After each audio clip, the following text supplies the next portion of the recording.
Welcome back, MMAOddsBreaker. I'm Frank Trigg. Today we got Andre Harrison getting ready to fight Dez Green. Let me rephrase that. We have the undefeated Andre Harrison getting ready to fight Dez Green. Coming up here on Titan Fighting Championships 35, September 19th, down in Washington. Andre, you don't know what it's like to lose. You've never felt it. Sometimes it's dangerous.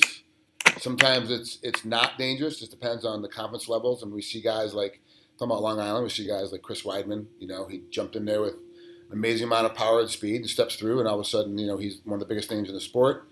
You're right on that cusp, getting ready to break that out. What do you think about Dez Green as an opponent coming up for this fight? As far as Dez Green as an opponent, I think he's a solid opponent. I think he's a tough guy.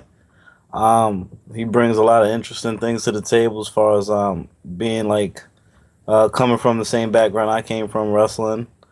Um, I think it'll make it be a good fight.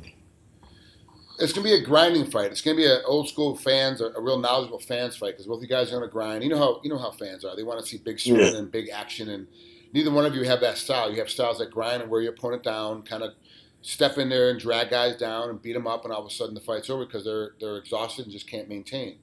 You go look at your Hmm. 10-0 record, 2 KOs, 1 submission, 7 decisions. You obviously go into deep waters. You like going into the decision because you do have the energy and the practice. Do you feel like sometimes though the fans don't really appreciate the skill and technique it takes to be able to go, into the third round and be able to go into late fights? Yeah. Yeah. Definitely. I mean, a lot of like you said, a lot of fans they want to see like the big swinging and people meet in the in the middle and they just swing and whoever gets knocked out or whatever. But that's not really the smartest way to go about fighting. I mean, you go in there, especially with 4 ounce gloves. Anybody gets clipped.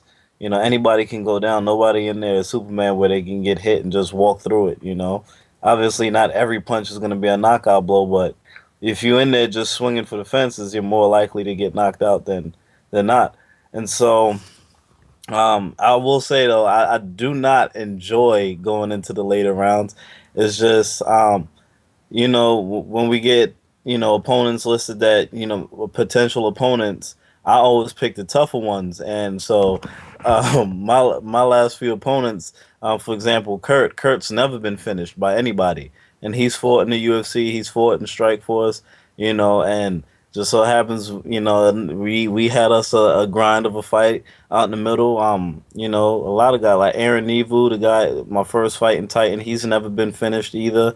I just pick tough guys to fight. I try and get the finish if I can, but I'm not gonna put myself in a position where it's either I get the finish or I'm going to get finished. I don't think that's a smart way to go about it. It's not, and that's a high level of maturity. A lot of guys, especially in this day and age, want to be flashy, want to sell the fight, want to be, entertainers as fighters. But then to bring the entertainment value into the fight, it becomes difficult because it does leave you wide open to get beat up and get hurt, and then eventually end up losing a fight. And you've done a great job of sticking to your guns. I'm gonna find a way to win this fight and do it well, and you do pick super tough opponents. Do you feel Hmm. like, compared to Kurt Holloway, that Des Green's a step up or a step down in competition? Well, I mean, Kurt beat Desi, and so I would say I don't necessarily know if it's a step down because styles makes fights, and maybe Kurt's style of fighting was just better for to beat somebody who has the same kind of style as Desi. So can't really say just because he won it's an easier fight, but it's definitely a different fight.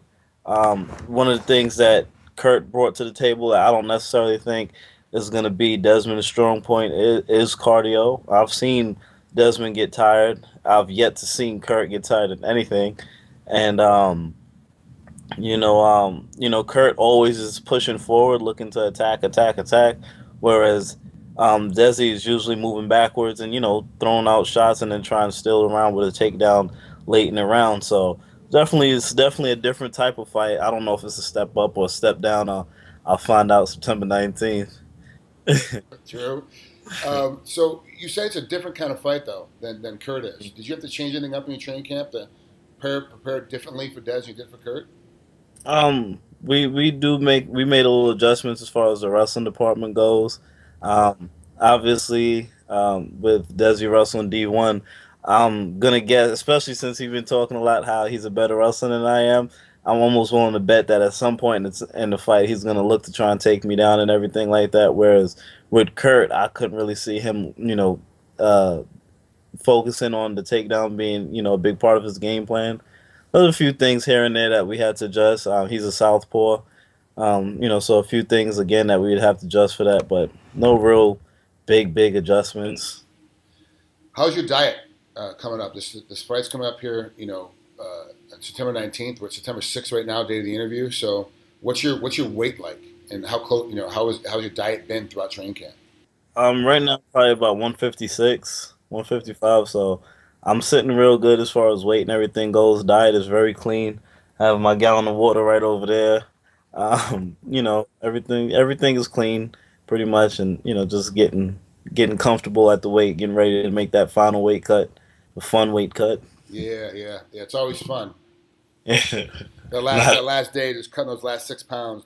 Oh my lord! It's always like the first six or whatever. It's you don't even realize that you lost it, and then the last six, it just doesn't want to leave your body, and it's like just go already, just go. Go with your brothers and sisters. The first six already left. Yes. Go with them, please. Just go away.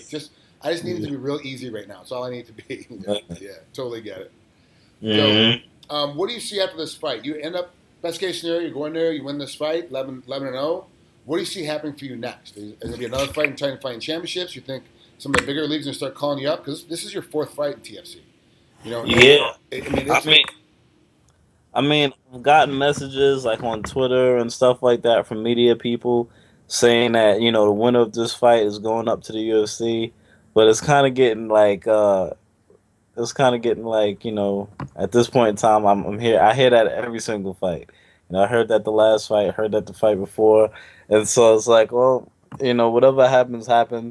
I'm not necessarily pushing like, well, obviously I want to be there, but it's not something where it's like if I don't get it, it's gonna like break my spirits or whatever. I'm all right. I'm gonna just keep gaining as much experience as I can, keep getting more and more comfortable being in it. The more active I am, the more comfortable I'm gonna get in there doing certain things that I know I'm capable of doing. So I'm just gonna look at it like that instead of looking at the negatives of it. Are you a full time fighter? You don't have to worry about getting work anywhere else. Or do you have a job you have to work as well? I work in the gym, so I'll teach classes, train clients and everything. So literally in the gym all the time. All day, every Oh, day. Gym rat. You're a gym rat. typical. Yeah, that's the definition of a gym rat. That'd be me. Would you change it if all of a sudden you get a call up to the UFC, you start making more money, and you're able to not have to be in the gym, teaching and coaching all the time? Would you change yourself from being, well, I'm not here teaching 3 classes a day, but I'm still going to be around the gym all the time anyway? I don't know. I actually like really enjoy teaching. It's really fun for me, and I think it's like anything. Somebody can tell you the same thing 100 different ways, but it takes that one person that tell you a different way for it to be like, I got what you're saying. And so I feel like for me, sometimes I express certain things or techniques or philosophies in a different way where I connect to certain people that they couldn't make the connection prior to. And so I actually like really enjoy that, and especially like when it means a lot to the people that's learning. One of the kids I made a connection. I coach high school wrestling as well, and one of the St. Anthony's. It's a private school out in Long Island. One of my first years on, one of the guys, Jamel Hudson, we made like a quick connection, and like it got to the point where I was calling out moves as he was doing it. We were like in sync almost, and so during that time frame is where I like really learned an appreciation for coaching and understanding like what this means to not the athlete on its own, but a coach as well, and so building that level of trust with the guys, them doing things, and especially when they do well, like the feeling that you get when you show somebody something, they do it, it works, and they do well. And the flip side, when you got somebody who's really working hard and is just not in the cars for them at that point in time, I experienced all of that. Another one of my good friends now, Joey, he was one of those guys where he lost in the state tournament, and the very next year in college he won nationals. And so yeah, so it was one of those things. And he wrestled his heart out when he was at the state tournament. Just wasn't in the cards for him. Whereas somebody like Jamel broke records that state tournament. So you get a little taste of everything, in those point in time. Wow, that's awesome. I'm glad you're giving back to the sport, wrestling. It didn't it's still the best base I think in mixed martial arts. It's still the one thing that everybody needs to go get, and it's getting tougher and tougher to find good places to go wrestle throughout the country because Yeah, every year there's a different university dropping wrestling as a whole yeah, from their sports program. Are you going to pay attention to the Worlds at all? That start I think they oh start yeah. tomorrow in Las Vegas. Yeah. Oh yeah, definitely, definitely. Anytime I can catch it, I'm watching because I really enjoy watching it. I've went to the Olympic Training Center on a number of occasions. I worked out with those guys. I mean, it's awesome, man. Like you said, wrestling is definitely the best base for MMA. Period. I think it's the best base in life. Period, man. Wrestling are some tough people. It's funny. I was talking to somebody yesterday at a Labor Day party, and they were talking about how their son like wrestled 2 years in high school, like didn't get attracted to it for junior and senior year, and they Yeah, were talking about how much of a difference it made in his life. Just being he wasn't a very good wrestler, but just did it like the grinding yeah, practices and having to do matches where it's just you and him, and it made him so yeah, much tougher than they couldn't find a way to make him a tougher guy. They just couldn't yeah, do it. Like they didn't know what to do with him. He went in wrestling, comes out a tougher guy, and now he's moved on to college and not competing in college, but definitely dedicated to his studies and stuff. You see a difference yeah. in men that wrestle for sure, and the women that wrestle.